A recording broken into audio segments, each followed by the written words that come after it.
Hi! So ipapakita ko sa inyo yung DIY tour namin last February sa Bacolod. So this is 4 days and 3 nights.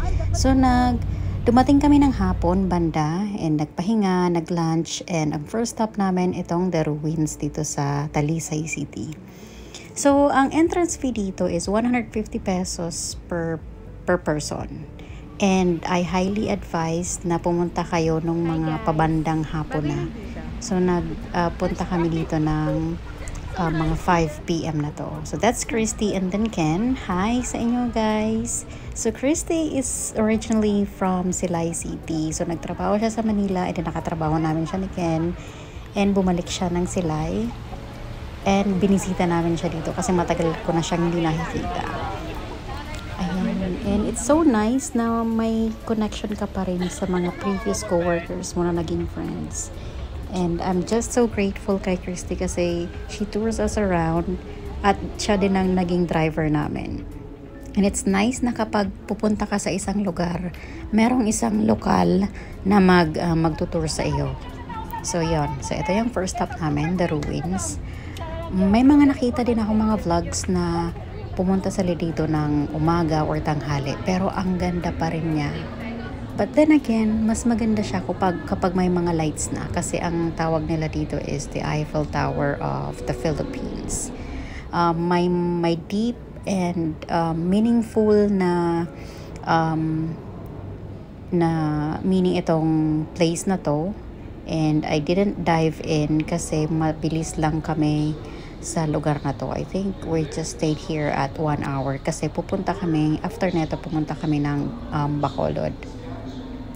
So ayan, so nagstay lang kami dito and then there's a souvenir shop dito sa loob. So pagpasok nyo may mga mabibilang kayo mga souvenirs. And if you're into pasalubong, makakabili na rin kayo ng pasalubong ninyo dito sa pagbalik nyo ng Manila. And this is The Ruins. Ang ganda niya. At ang dami naming pictures dito. At ang daming tao nito. This was a Friday. So marami na agad na mga tao. I bet mas magadaming tao dito kapag weekend. Ayan. So we didn't stay that long. Medyo gabi na. Kaya umalis na kami. And ang next stop namin dito is SM Bacolod. And after SM Bacolod, nag night market kasi since malapit din naman, pumunta kami ng night market sa Bacolod. So malapit lang siya sa Talisay City, just 30 minutes to 1 hour lang. Depende, pero yung pag-drive kasi is pag meron kayong sasakyan, malapit lang siya. I don't know kung magko-commute kayo kung ilang oras yun. So, yung night market, hindi ko masyado siyang na-videohan, pero ito yung na-videohan ko nung papunta na kami Mega World. So, malapit lang dito yung night market just right side of it. Ito yung sinasabi kasi ni Christy na pinakamagandang McDonald's sa buong Pilipinas. We didn't go there though, pero itong part na to, alam ko may tawag dito, nakalimutan ko lang. Pero may mga nakikita ko mga pictures or vlogs na sa umaga sila pumunta and ang ganda ng paligid. Now, this is a Mega World, basta yung neto is Mega World. Kaya kung makikita mo, parang BGC siya ng Bacolod. So nag-ikot-ikot kami.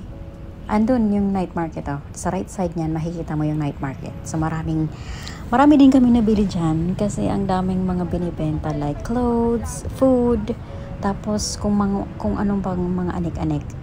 And then look at this. Kasi akala ko, sabi ko kay Christy, para siyang BGC ng Taguig.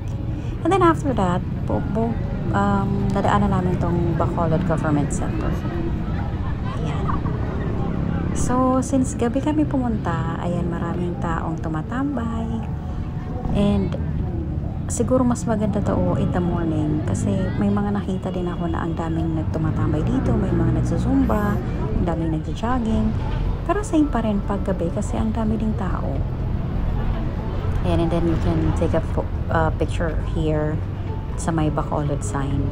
Sayang nga lang at hindi pinagana yung fountain at this hour. Pero for sure, maganda yung fountain dito. Ayan siya. So this is the government center ng Bacolod. At eto naman ang scene sa Bacolod kapag gabi. So, ang dami ding tao. So, parang ano na rin siya, Manila. It's like Manila-like. Hindi siya parang probinsya na gano'n na konting establishment. Pero ang dami na. Kaya, nakakatuwa. So, that's our first day. And this is our day 2. Ang day 2 namin, marami kaming pinuntahan. But first, ang pupuntahan namin is yung St. James the Greater Church. Nadaanan namin to kahapon nung nakita ko, nung pupunta kami ng the ruins. Sabi ko kay Christy, parang may nakita akong isang chapel na out of nowhere, nasa nasa gitna ng mga tubuhan, tapos may isang church. Sabi ni Christy, sige, puntahan natin. So yun, ito yung maganda kapag may sasakyan ka. Kahit wala kayong itinerary or wala kayong susunding pupuntahan, and wala rin naman kayong hinahabol na oras, kaya kung anong maisipan nyo, go lang. So this is located in Matabang, Talisay City. So ayan yung sinasabi ko sa inyo. So this is St. James the Greater Church. Ganda niya, no? So parang left and right side niya is puro tubuhan, puro mga tanim ng tubo, and then out of nowhere nandyan siya, ang church na yan. So we decided to stop by. Tapos ng mga panahong to, merong binyagang nangyayari. So this is a replica. Ayan, marami daw pala siyang mga St. James the Greater Church around the world. So this is yung nasa Talisay City. Ayan. We didn't stay long here kasi ang talagang main destination namin is yung Mambukal Mountain Resort. Ayan, St. James the Greater Church. Ganda din. At napaka-solemn ng lugar. So, kung malapit na rin lang naman kayo dito sa Bacolod or Talisay, puntahan nyo to. And then, sabi ni Christy, sa likod kasi neto, yun na yung pupuntahan namin next is yung Our Lady of Lourdes na grotto. So, yung grotto, ano siya, may mass dito once a month. So, kapag may mass, punong-puno, ang dami daw ng tao. Ito lang madadaanan nyo. Medyo nga lang, very not that challenging, pero marami kasing tubo. Pero hindi kayo maliligaw kasi may mga signs naman dyan Pwede kayo magtanong-tanong kung may makikita kayo. So, ito yung pathway niya, yung entrance niya. So, makikita nyo dito sa left side papunta doon is yung mga Station of the Cross. So, this is our Lourdes, Lady of Lourdes na grotto. Pagpunta namin, kami lang yung tao. This was a Saturday. Ayan. Sadyain siya kaya talaga, mas maganda dito may sasakyan ka kasi nasa liblib siyang lugar. So this is still in Matabang in Talisay City. Ayan, ang ganda. And then you can feed the pigeons also. Kasi nung pagpunta namin, nandito si kuya na caretaker, binigyan niya kami ng mga feeds para pakainin tong mga kalapati. Yan. Shout out ulit kay Ken and then kay Christy. Thank you guys. So this is the grotto. Tapos may part daw doon na sabi nila may wishing well. Hindi ko na napuntahan. Yan yung dalawa. B. Ayan, mga harmless naman tong mga kalapati at saka itong ano na to, peacock. Piniflex niya lang yung feather niya kapag may babae. O hindi naman delikado. Napaka-solemn din ang lugar dito, oh. Ang tahimik. What more kung may ano dito, no? Kung may misa. Parang feel na feel mo talaga yung presence ni Lord. Yan.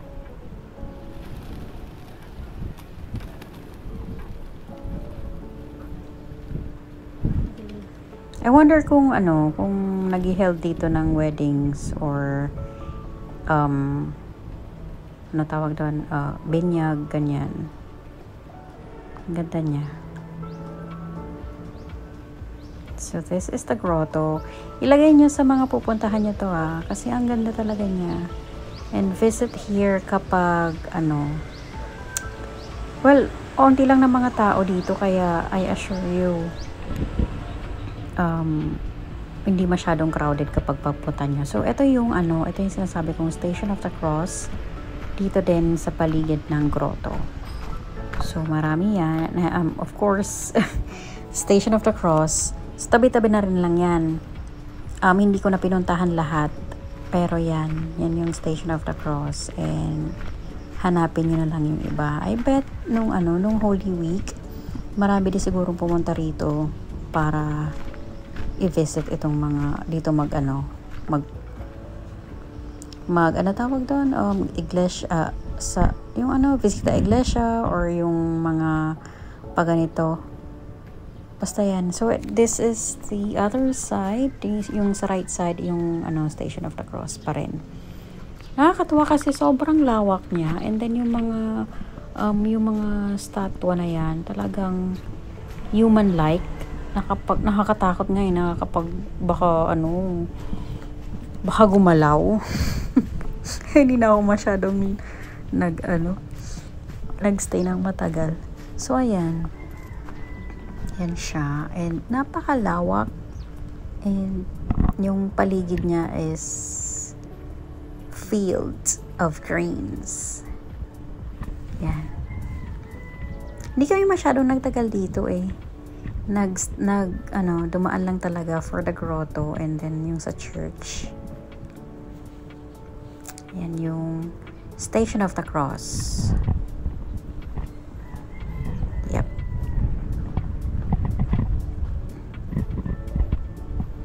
I have a separate video of this in-upload ko nung una kasi feeling ko mas siya matagal na vlog, so nag-upload ako ng separate video nitong grotto and nung St. James the Greater Church. So after that, papunta na kami ng Murcia, Negros Occidental. Nandito yung Mambucal Mountain Resort. Murcia is another municipality here in Negros Occidental. Medyo malayo nga lang siya. I guess it's 1 hour to 2 hours drive. Pero ito yung madadaanan nyo. Look at that. Ang ganda. And I salute Negros Occidental kasi ang gaganda din ng roads nila. Walang masyadong tawag doon, yung basta hindi malubak yung daanan. Yan. So ang daming bundok na makikita. And ang ganda. So, yung provincial vibe ba, dito mo siya makukuha pagkalagpas mo na ng Silay. So, ayan siya. Medyo mahabang biyahe nga lang. Pero, pwede kayong mag-commute. Sabi sa akin ni Christy, from Bacolod City daw, merong diretsong Mambucal Resort. I-check nyo na lang kung paano. So, this is the entrance of the Mambucal Resort. I forgot how much we paid here, pero hindi siya lalagpas ng 100. Hindi siya lalagpas ng 200. I guess we just only paid 160 per person. So, this is, pagkapasok namin, naghanap kami ng paparkingan at nadaanan namin tong sulfur spring na sulfur na pool.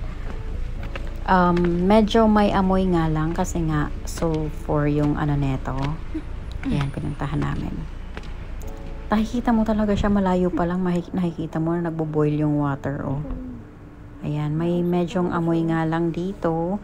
I guess this is because this is near Mount Canlaon. Bakit man lang Ayan. hagdanan? Or kung ano mang active volcanoes dito, I don't know. Pakicorrect na lang po ako. Pero yan, I guess this is near an active volcano, that's why merong ganito dito. Ayan siya. And then we find parking muna. And then nag-ikot-ikot ako dito sa loob ng resort. So this is, I don't know how many hectares, pero sobrang laking resort na ito na ang daming pools and ang daming pwedeng tambayan. So dito muna ako dumaan sa may river. Tapos pumunta ako dito, naghanap ako ng mga pwedeng tambayan. Mag-isa lang ako neto kasi naghahanap pa sila ng pwedeng parkingan doon. Sabi ni Christy, hindi ka naman mawawala dito bakla, kaya mag-ikot-ikot ka muna dyan. So ayan, nag-ikot-ikot muna ako. Maraming pools sa lugar na to. And I highly recommend kung pupunta kayo rito, huwag kayong pumunta ng Monday kasi sarado sila. At kung gusto niyo talagang ma-enjoy at masulit yung binayad niyo dito, mag-overnight kayo. At marami din mga rooms available sila. So you can visit their website, just check sa Google, Mambucal Mountain Resort, and makikita niyo kung ano yung mga rates nila, overnight rates. Tapos pwede kayong magdala ng pagkain, wala namang corkage fee. Pwede kayong magluto, mag-grill kasi may mga provided naman sila dito. Bawal nga lang yung sobrang lakas ng tunog kasi ano to sanctuary to So ayan, yan yung map. So ayan yung mga pools and then yung location.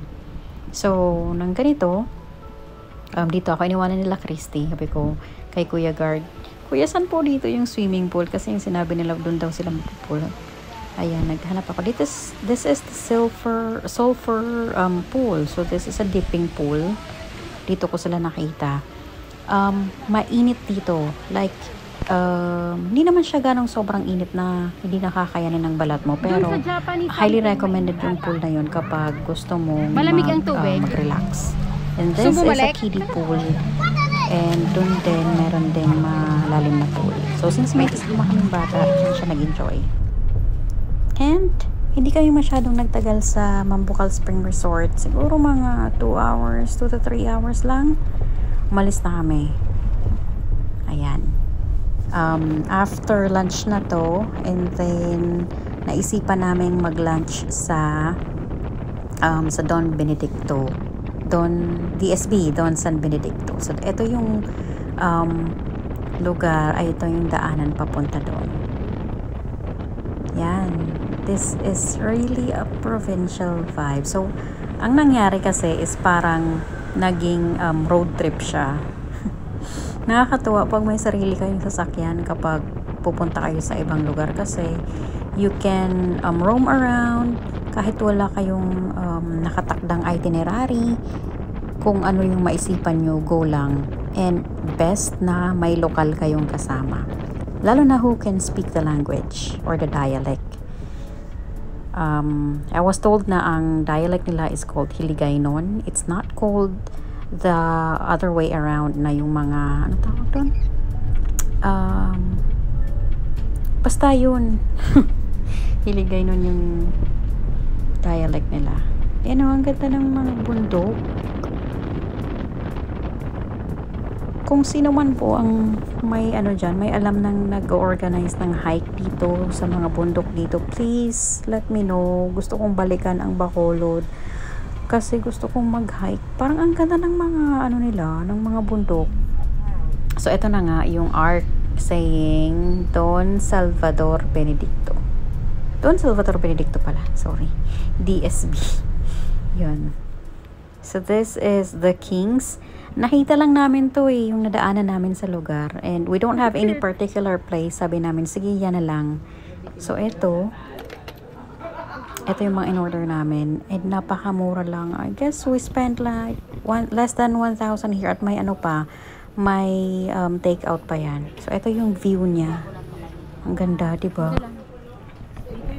This is serendipity kasi hindi talaga hindi kasama siya sa itinerary at saka hindi siya kasama sa mga sasadyain naming lugar. So, after we had lunch, umuwi na kami. So, from DSP going to Silay, that's another 2 hours or so driving. Ayan, inulan na nga kami dito eh. Inulan na kami nung pauwi. So, from DSB, dadaan kami ng Murcia. Tapos Murcia, dadaan ng Talisay, and then Silay. So, yun. Ganda ng ng lugar. So, this was a Saturday. Inulan kami, and this was February.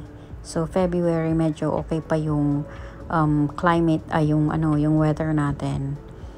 Kaya, ayan, medyo maulan pa noon. And, this is, I think this is Silay na. Okay, ito na yung, Silay City. Ito na yung plaza nila. Yan. I have a separate video o yung Silay City mismo. Since malapit lang kami dito, kaya nilast ko na siyang puntahan. So, ito na yon.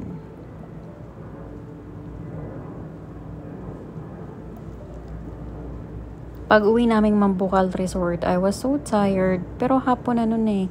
Hapon pa lang nun. Pagpapahinga na lang ako buong maghapon. Pero lumabas pala lang sila Ken kasi ang plano nga, pupunta kaming Bacolod. It's either Bacolod or maghahanap kami ng makakainan sa labas. But natulog na ako noon kinabukasan. So kasi kinabukasan maaga naman kaming umalis. This is day 4.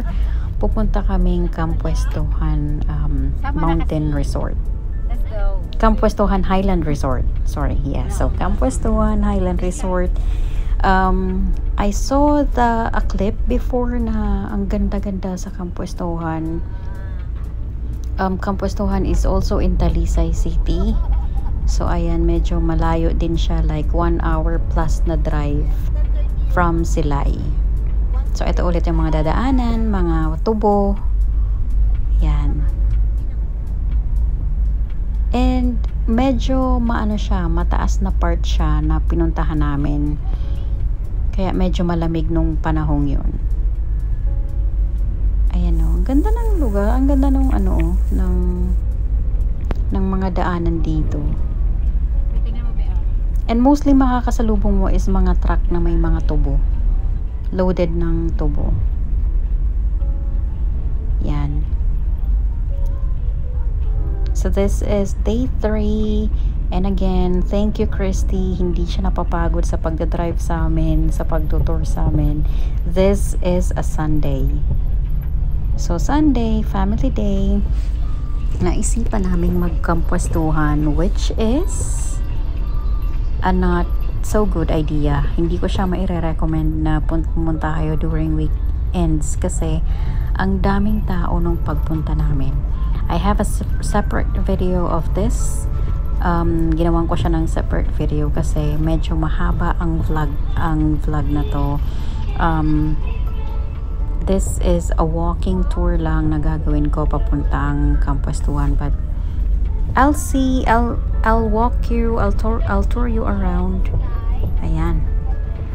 So, ito na yung Campuestuhan. Sa labas pa lang makikita mo na sobrang daming tao kasi ang daming nakapark.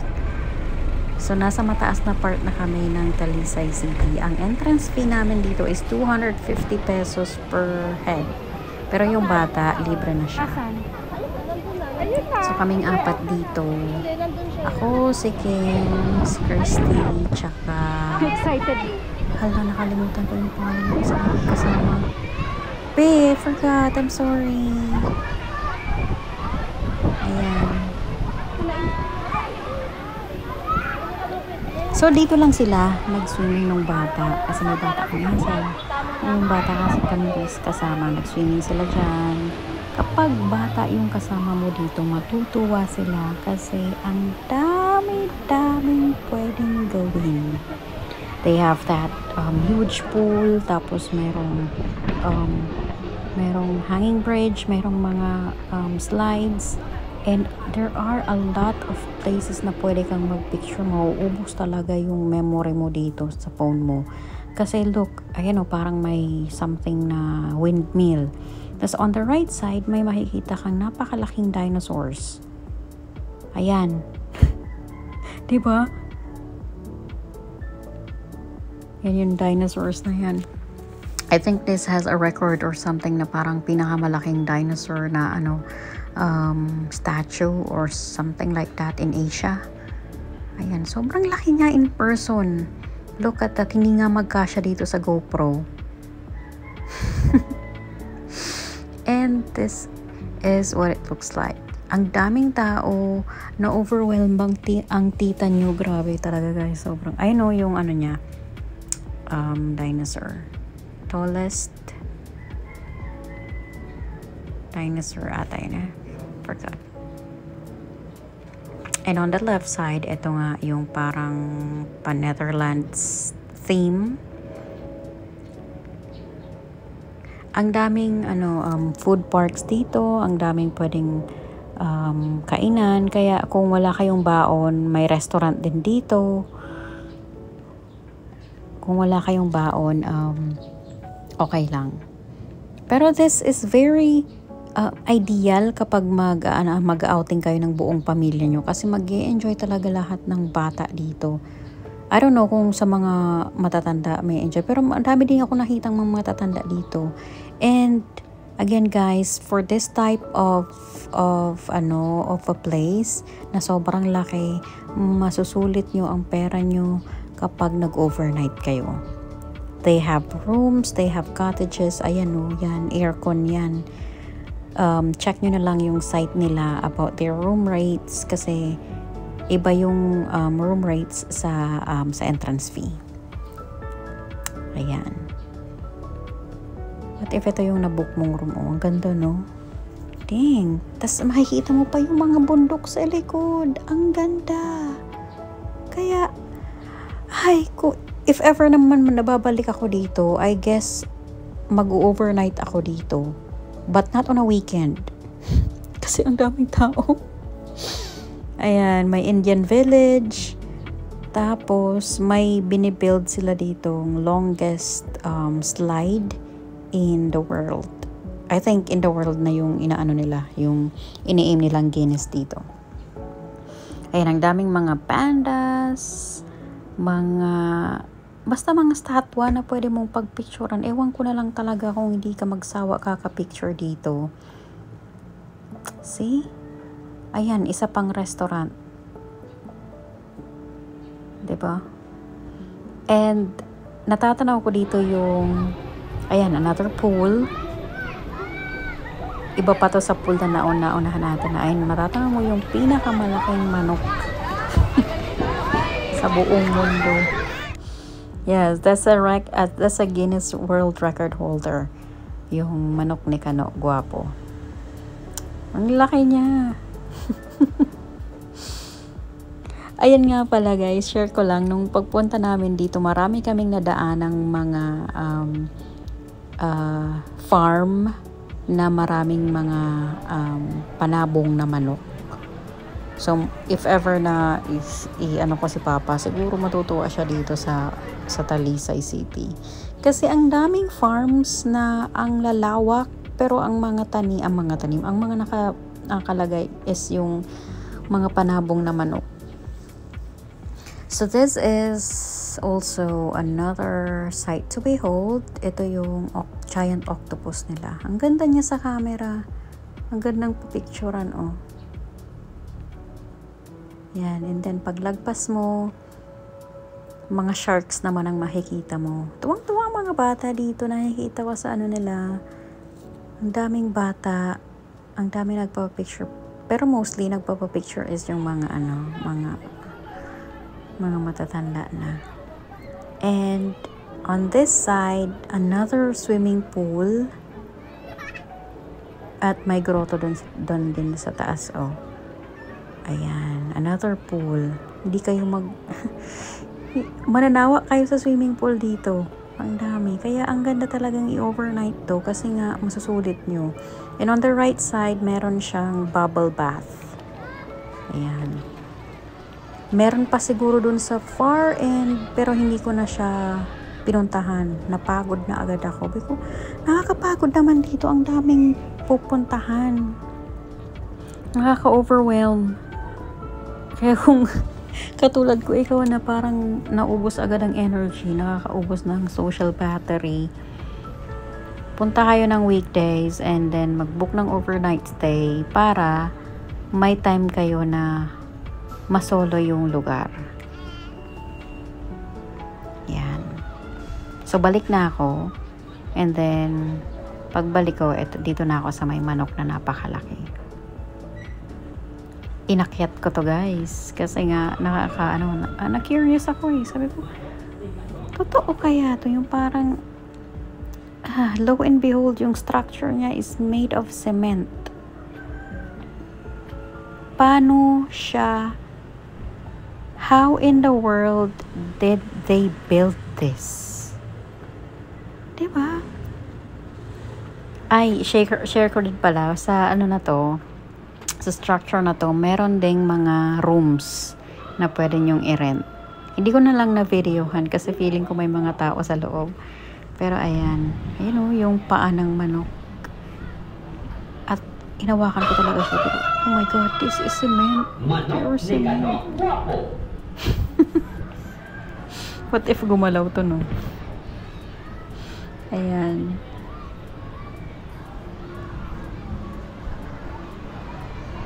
And look at the view. Well, nagtago ako dito kasi umaambon ng panahon yun, kaya dito ako.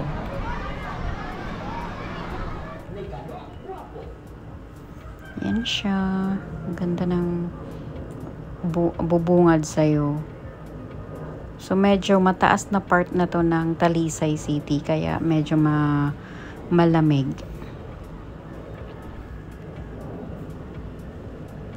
Ganda ng bundok, oh. Sarap akyatin. Sarap mag-hike.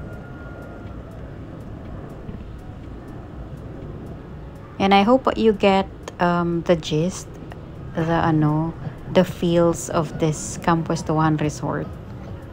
So, hindi kami nagtagal kasi nga yung mga tiyahin nyo pagod na at saka yung kasama naming bata tapos na rin maligo. So, we only spent here like less than 2 hours. And after that, umuwi na kami sa Silay. Another 1 hour drive pa uwi.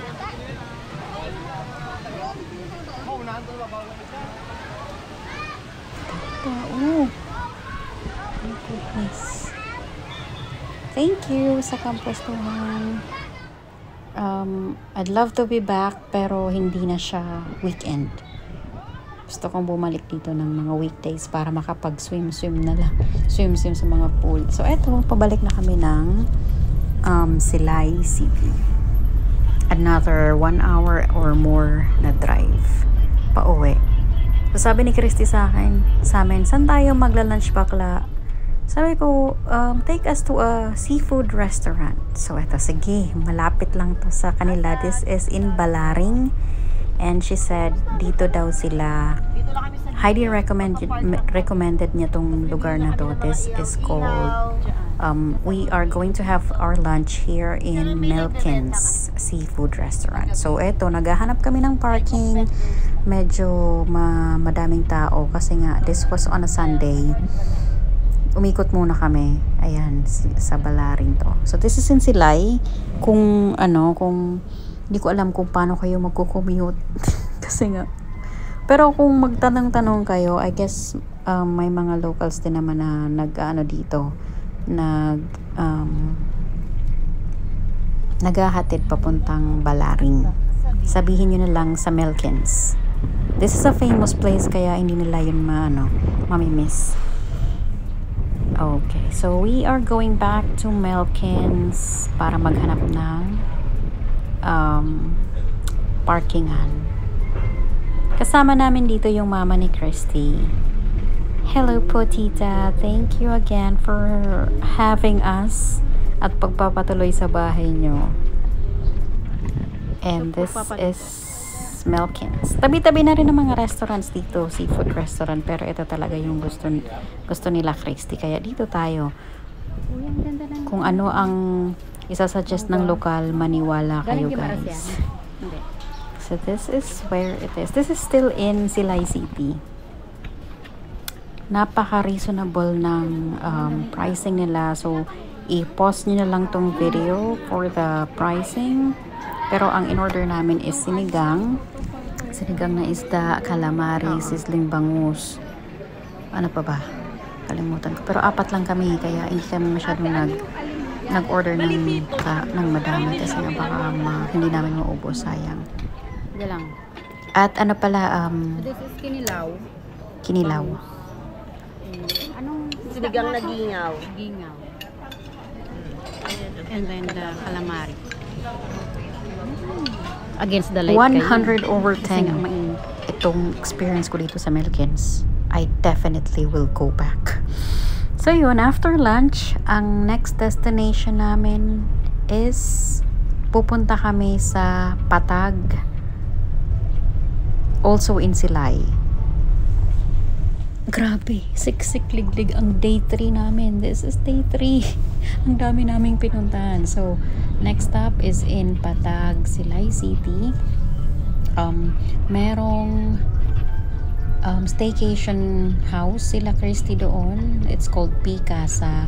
I will make a different video. I will create a different video of it.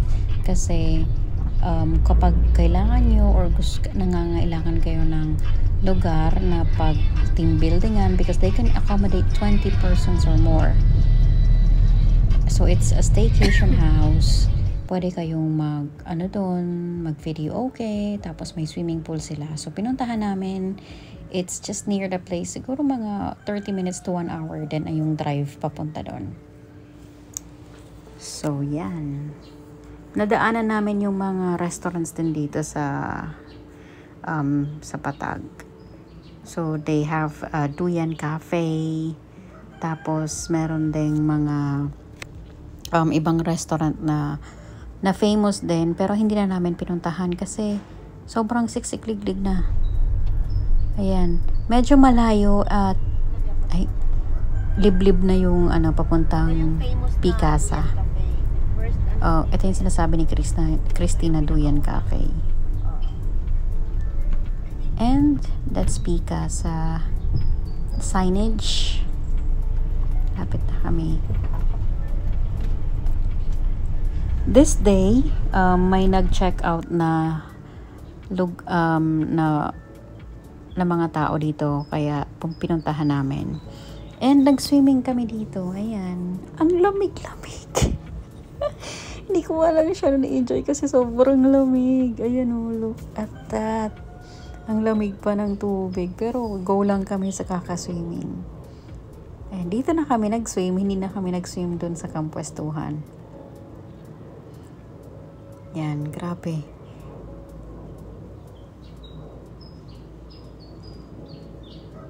I'll show you around sa isang video kasi ang laki ng lugar niya. They can accommodate 20 persons or more. They have 5 rooms and also this pool. Kaya I'll have a separate video for this. Pero ayan. Nakakatuwa kasi tumawa ni Christy yung nag-picture sa amin. Hello po, tita. Very supportive sa amin. Ganda ng lugar ninyo. Look, check nyo na lang sa Facebook, Picasa Resort. Picasa Staycation. And we're going home to Silay City. So, after neto, after lunch and then papunta sa Patag, ang next destination namin, magdi-dinner naman kami sa Bacolod. Grabe. Hindi nyo kinaya talaga itong day 3 namin. Talagang siksik-liglig. Parang naubos ko yung mga places dito sa Negros Occidental. So ayan, so this is in Bacolod. Sa Manukan Country kami. Manukan Country. Manukan Country. So, ayan. Ang in-order namin is... Ala, I forgot this. Kalimutan ko. Pero kasama namin dito yung mama ni Christy, si Pam, yung jowa niya. Hello, guys! At ayun, dito ni Christy. Hi guys! Kain po. Diba? Ano yung mga tropa ko ngayon? Kumain kami ng... Of course, the inasal is 1 million over 10. Ang sarap. Ito yung legit na inasal, ha? Yeah. Perfect. Ang sarap. Yun. And this is day 4. Ang day 4 namin is going to be in Bacolod. Inulan na kami nito. Day 4 is we went to a cafe in Bacolod. It's called Bob's Cafe. Ay, may Transcom din oh. Day 4 din, mamayang hapon. Ng hapon na to is flight namin pabalik. So, ito yung in-order namin sa Bob's. Ganda niya sa camera in there. Pasta. Antayin talaga natin. Pizza. Sure kayo? At after nun, balik ulit kami ng Silay. Well, before this, nag-Caleyas muna kami. Sa Caleyas, nag-cake kami doon. Don't miss it, guys, kapag pupunta kayo ng Bacolod. After that, bumalik na ako ng Silay City. And then wrap off ako dito ni Kirsty kasi nga gusto kong mag-ikot-ikot dito. Malapit lang to sa kanila eh. Sabi ko magta-try na lang ako pabalik. So ayan. So inikot ko. This is the Silay Heritage District. Silay is famous for its vintage and old houses. Heritage District to kasi yung mga bahay dito, yung mga old mansions, ang gaganda. At nakita ko ng mga batang to, sabi niya, "Hi guys." Tapos pinag-hi ko sila sa vlog ko. "Hi. Hello mga bata, mag-aral kayo mabuti ah." So ayan. Inikot ko tong street na to. Ito yung balay na puti. Tapos yung 5 de Noviembre na street. Nakakatuwa maglakad-lakad sa na to, sa street kasi ang gaganda ng mga bahay. Dito sa Silay. This is Heritage District. Kaya kung pupunta kayo ng Silay, maglaan kayo ng isang araw in Silay City to visit their old mansions.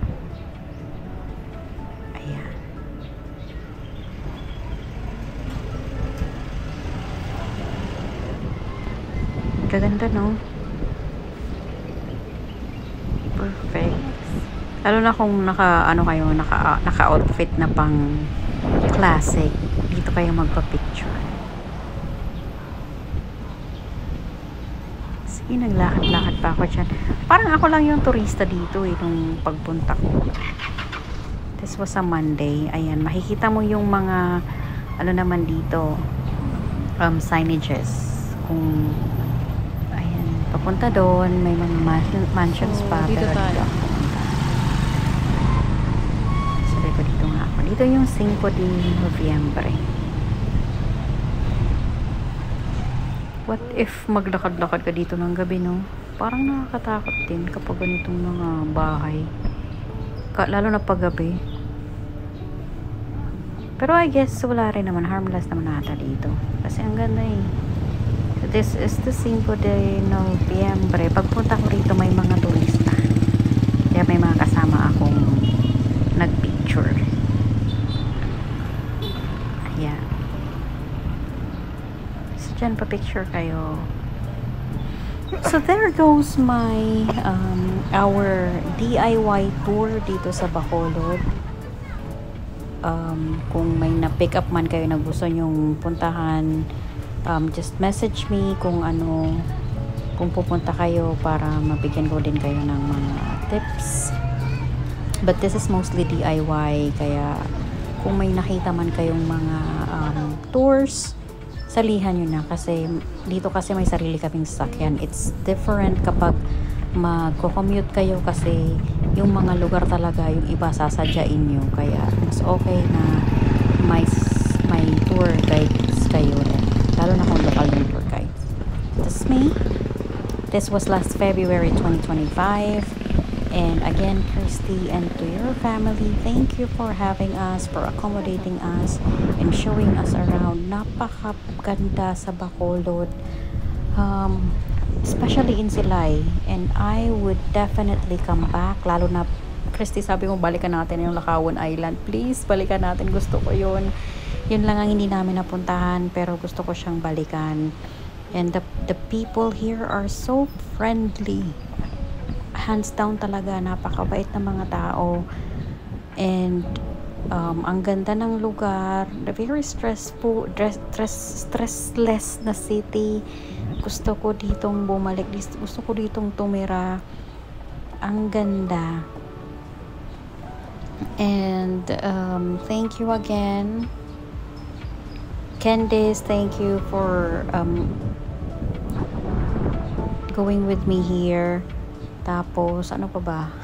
Thank you guys for watching the whole video. If nandito pa rin kayo nanonood at this rate, thank you. Napakahaba ng vlog na to kasi siniksik ko siya sa isang buong vlog, yung tour namin.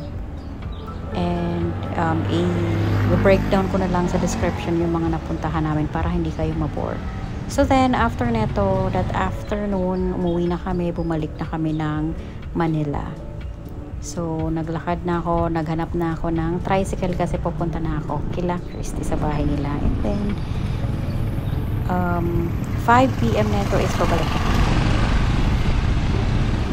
So, ayan. Grabe. I really enjoyed this tour.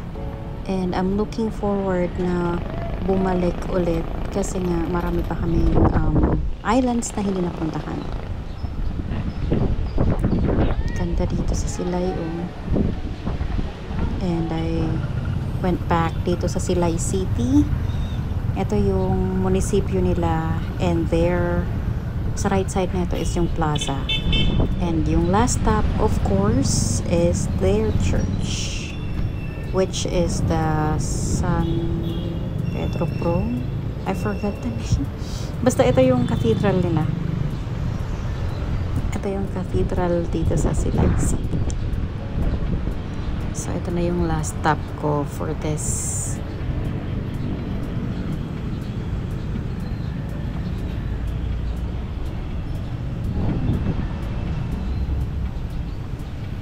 Nakikita mo dyan yung I love Silay na ano, na sign.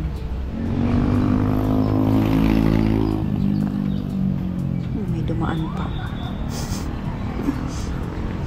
And this is the church. Ganda din ang church nila.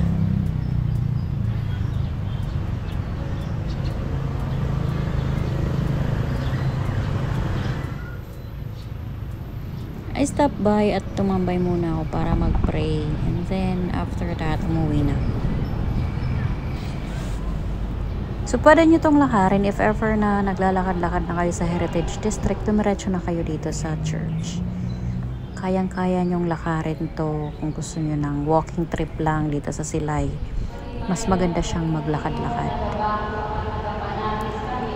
Ayan yung church. Ang ganda din ng cathedral.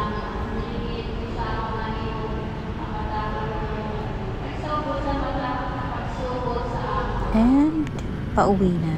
Ito yung tricycle dito, pamasahe lang 10 piso. Nakakatawa.